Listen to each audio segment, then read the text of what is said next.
નમસ્કાર. આજની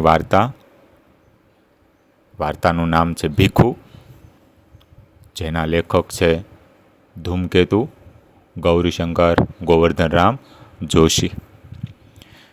આ વાર્તામાં લેખકે રસ્તે રઝળતા એક ભિખારી કુટુંબના જીવનમાં ડોકિયું કરીને ભિખારીઓ પણ લાગણીથી ધબકતા હૈયાવાળા ઉમદા કોટીના મનુષ્યો છે એ વાત સ્પષ્ટ કરી છે. તો ચાલો સાંભળીએ ભીખુ. સાંજના 7 થવા આવ્યા હતા અને ઊંચે ચડેલા મિલના ધુમાડા નીચે ઉતરીને વીજળીની રોશનીને ઝાંખી કરી રહ્યા હતા. મોટર, ગાડી, સાયકલ અને માણસોના ઠઠારાથી બજાર ભરચક હતું. અકસ્માતથી બચવા હું ફૂટપાથ પર ચાલતો હતો. એક કંગાલ પર ઇતની રહમ કરો. દર્દથી બોલાયેલા શબ્દોએ પગને આગળ જતા થંભાવ્યા. પાછા ફરીને જોયું તો હું 3 દરવાજા પાસે ઊભો હતો. ફરી એ જ શબ્દો સંભળાયા. મેં ડોકું જરાક ખેંચ્યું તો દરવાજા વચ્ચેની સાંકડી કમાનમાં એક અત્યંત કંગાળ સ્ત્રી બેઠી હતી. એટલી વારમાં તો મને રસ્તાની વચ્ચે ઊભેલો જોઈને કેટલાક માણસો ધક્કા મારીને આગળ ચાલવા ગયા. એવામાં વચ્ચેના સરિયામ માર્ગ પર એક નાના છોકરાએ રસ્તો ઓળંગતા મોટરના મોંમાં મૃત્યુના મુખમાં જતો જોઈને મારી તો રાડ ફાટી ગઈ.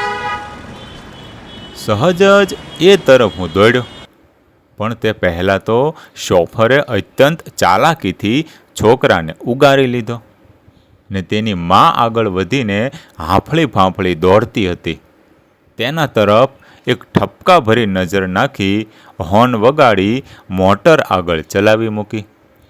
હું પાછો હટ્યો. ત્યાં એક જણાની સાથે ભટકાયો. માફ કરજો માસ્તર, એવું કહીને એક જણો ભટકાતો ચાલ્યો ગયો ને એટલામાં તો પેલી કંગાળ સ્ત્રીના એના એ જ શબ્દો ત્રીજી વખત સંભળાયા. એક કંગાલ પર ઇતની રહમ કરો. એ સ્ત્રી બેઠી હતી ને ખૂણાના અંધારામાં મેં નજર ફેરવી. તેના પગની પાસે ઉઘાડે શરીરે 3 છોકરા સૂતા હતા ને તેના ખોળામાં એક નાનું બચ્ચું દયામણું મોં કરીને આવનાર જનારની સામે જોયા કરતું હતું.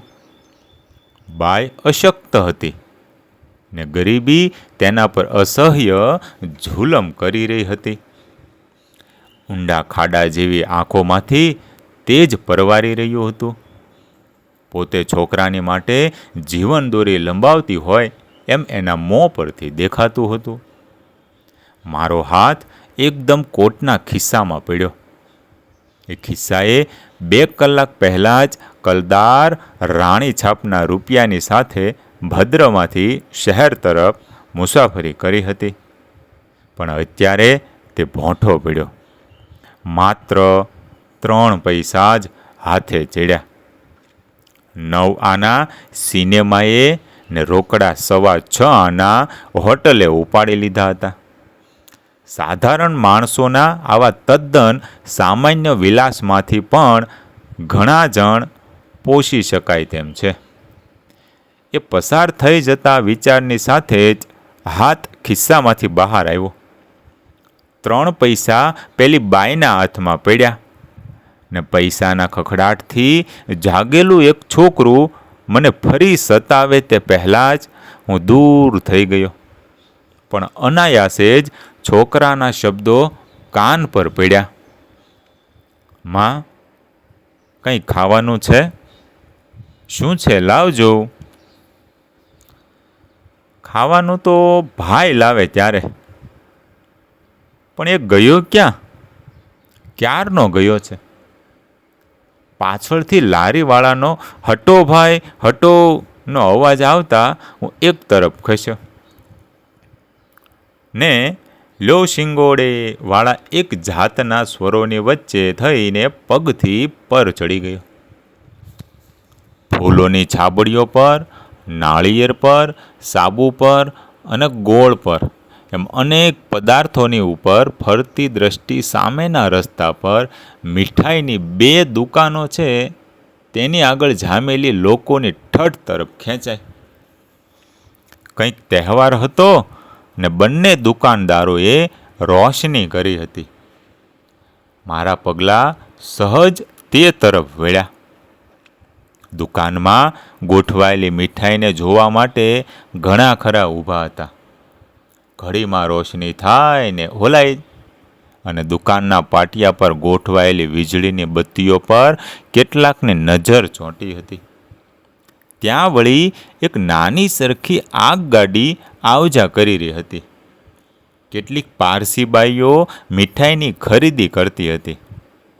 પણ સૌથી દૂર ખૂણામાં એક નાનો 12 વર્ષનો છોકરો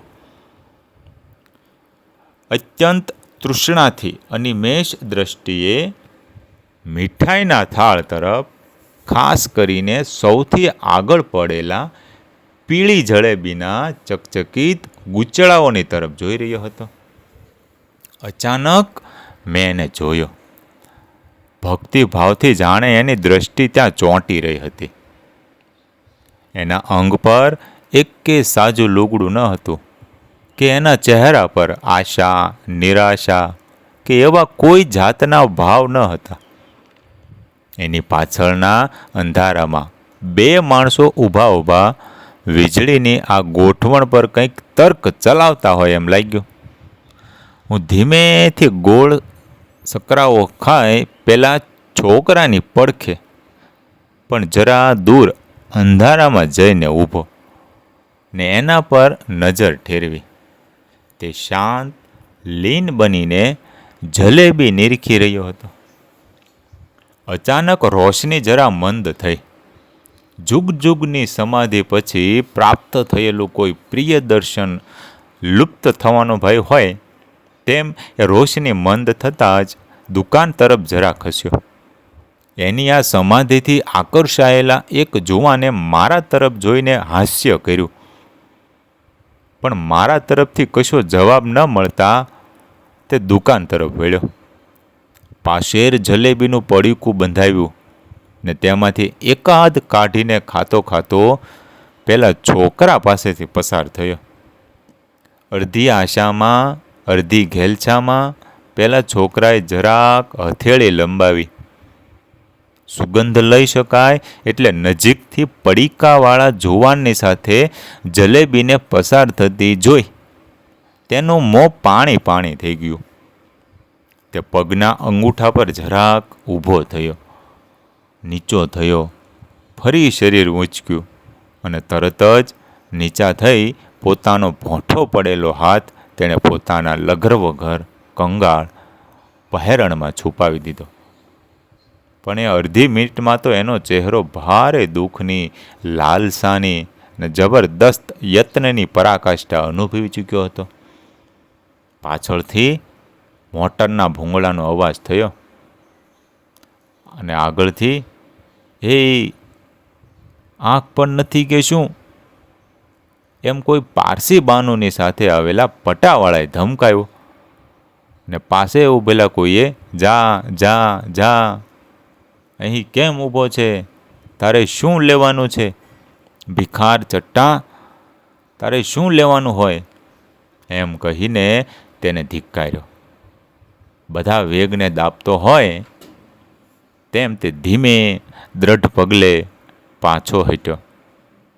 એકદમ દુકાન પરથી નજર ખેંચી લીધી ને અત્યંત આર્ત સ્વરે ફિક્કા હાસ્ય સાથે બોલ્યો, "હા ભાઈ, સાચું, હું સવારનો ભૂખ્યો છું, પણ મારે ભિખારીને શું લેવાનું હોય?" તેણે જોરથી મુઠ્ઠી વાળી. અંદર ખખડેલા પૈસાનો અવાજ સ્પષ્ટ સંભળાયો. એક પણ દ્રષ્ટિ પાછળ ફેંક્યા વગર તે ચાલ્યો ગયો. ધુમાડા વધારે નીચે ઉતર્યા હતા ને ઘાટા થયા હતા. વીજળીનો પ્રકાશ ધૂળની ડમરીમાં ઢંકાતો હોય તેવું લાગતું હતું. પ્રેમાભાઈ હોલની સભામાંથી પાછા વળનારા ભાષણ વિશે રાખેલી આશા અને પરિણામની નિરાશા વચ્ચેના તફાવતને સાધવા યત્ન કરતા જતા હતા. અને એ ભાઈ ઓ ભાઈ ના ગાડીવાળાના લહેકાઓ મોટરના અવાજમાં ઢંકાઈ જતા હતા.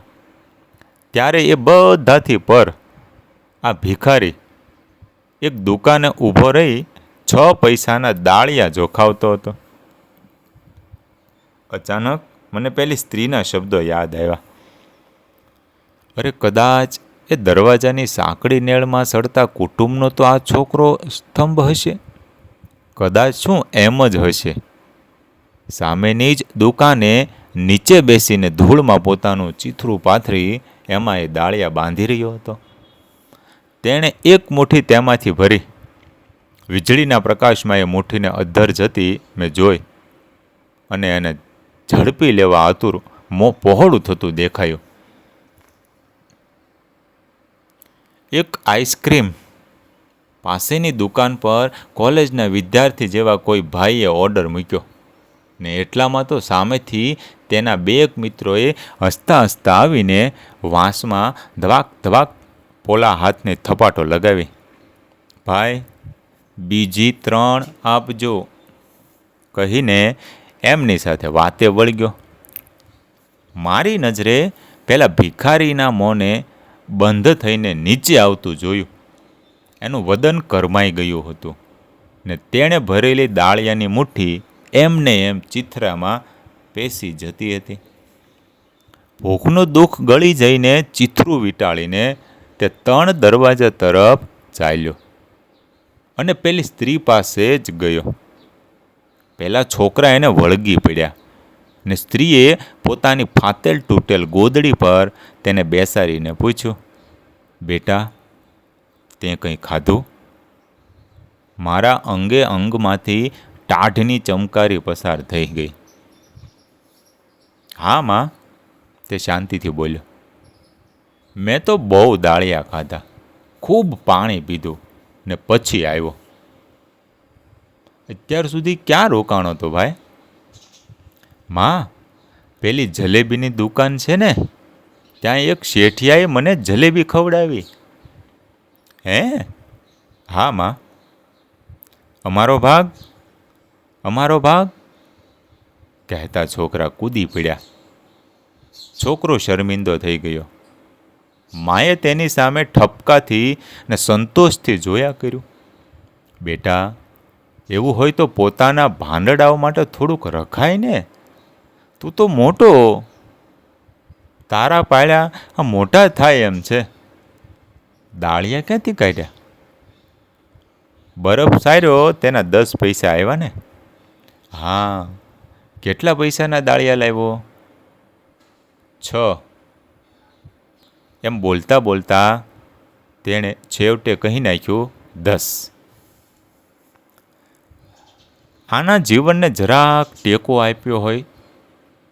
બધાને ભિખારી ઘણી વખત આપણે ઉદ્યોગ કરવાનો ઉપદેશ આપીએ છીએ, પણ આ છોકરાએ ભાંડું માટે જલેબી જતી કરી, દાળિયા ન ખાધા અને ખોટું બોલ્યો. એને મદદ? ઉતાવળથી ખિસ્સામાં ગયેલો હાથ પાછો ફેર્યો. ધોબીનો ધોયેલ કોટ આજે જ પહેરેલો હોવાથી સાબરમતીની થોડીક ઝીણી રેતી જ હાથની સાથે ચોંટી. મેં હોટલને સિનેમાની આજે બીજી વખત સંભાળ્યા. છેક એમની પાસે સરીને મેં કહ્યું, છોકરા, તારું નામ? અવિશ્વાસભરી રીતે એ મારી સામે જોઈ રહ્યો. અત્યંત પ્યારથી તેનો હાથમાં લઈને મેં કહ્યું, છોકરા, તે જલેબી ખાધી એ તો મેં જોઈ, દાળિયા ખાધા એ પણ જોયું, પણ તારું નામ તો બોલ. પોતાની વાત કળાઈ ગઈ એવું જાણીને તેણે લુચ્ચાઈમાં જરાક મોં મલકાવ્યું ને નીચું જોઈને બોલ્યો, મારું નામ ભીખુ, સાહેબ.